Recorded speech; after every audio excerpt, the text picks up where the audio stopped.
जनित इससे पिछले क्लास में हम इसका जो है डिफिनेशन दिखा दिए थे, फिर आज शुरू कर रहे हैं हम लोग विद्युत जनित। क्या पढ़ेंगे हम लोग? विद्युत जनित पढ़ेंगे। देखो विद्युत जनित एक युक्ति है, इससे पहले हम मोटर भी पढ़े थे, वैसी युक्ति या इसको उपकरण भी बोल सकते हैं जो यांत्रिक ऊर्जा को इस ऊर्जा में कन्वर्ट करता है, विद्युत ऊर्जा में कन्वर्ट करता है। क्या करता है? विद्युत ऊर्जा में कन्वर्ट करता है या परिवर्तित करता है, उसे हम लोग क्या बोलते हैं? विद्युत जनित बोलते हैं। हम इसका कार्य विधि देख लेंगे, फंक्शन कैसे करता है। याद रखिएगा, यह विद्युत चुंबकीय प्रेरण के सिद्धांत पर कार्य करता है। किस सिद्धांत पर कार्य करता है? विद्युत चुंबकीय प्रेरण के सिद्धांत पर कार्य करता है। इसमें क्या होता है? इसमें एक घूर्णी आकार का आयताकार कुंडली होता है। जैसे यहाँ देखिएगा, ये जो है चुंबक हो गया, तुमको जो अस्थायी चुंबक लगाए हुए बीच में एक आयताकार घूर्णी आकार का है, इसी में आपको जो एक यहाँ पे धुरी लगा हुआ है, इसी धुरी को कनेक्ट करते हैं हम यांत्रिक ऊर्जा से।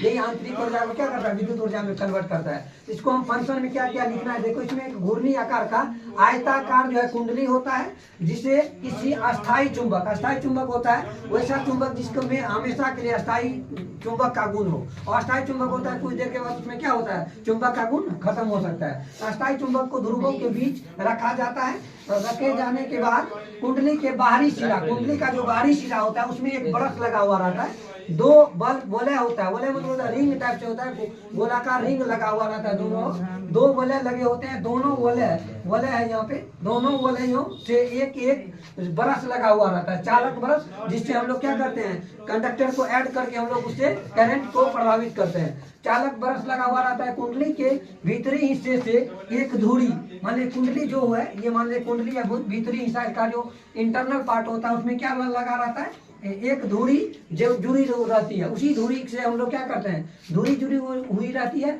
और जब धुरी को हम लोग क्या देते हैं? यांत्रिक रूप से घुमाते हैं। यांत्रिक मतलब याद रखना, यांत्रिक ऊर्जा क्या होता है? कोई भी मेटेरियल यदि मूव कर रहा है, यानी कि कोई भी लोहा यदि मूव कर रहा है, तो याद रखना है वो क्या होता है? यांत्रिक ऊर्जा होता है। हम उस धुरी को क्या करते हैं? यांत्रिक रूप से घुमाते हैं। यांत्रिक रूप से घुमाने के बाद तो फ्लेमिंग के दक्षिण हस्त नियम, जस्ट इससे पिछले क्लास में हम लोग पढ़े थे, जो दक्षिण का फ्लेमिंग के दक्षिण हस्त नियम क्या होता है, उसी नियम के अनुसार प्रेरित विद्युत धारा क्या होता है? उत्पन्न होता है। इस प्रकार हम कह सकते हैं विद्युत जनित से हम लोग क्या उत्पन्न करते हैं? यांत्रिक ऊर्जा से विद्युत ऊर्जा में कन्वर्ट करते हैं। तो ये था आपको विद्युत जनित क्या होता है, उसका कार्य विधि। अब हम पढ़ेंगे नेक्स्ट दिन विद्युत धारा के प्रकार, जो दो प्रकार का, एक एसी होता है, एक डीसी होता है, अल्टरनेटिंग करंट, एक डायरेक्ट करंट। इसके बारे में हम नेक्स्ट क्लास में पढ़ेंगे। Thank you so much for this watching.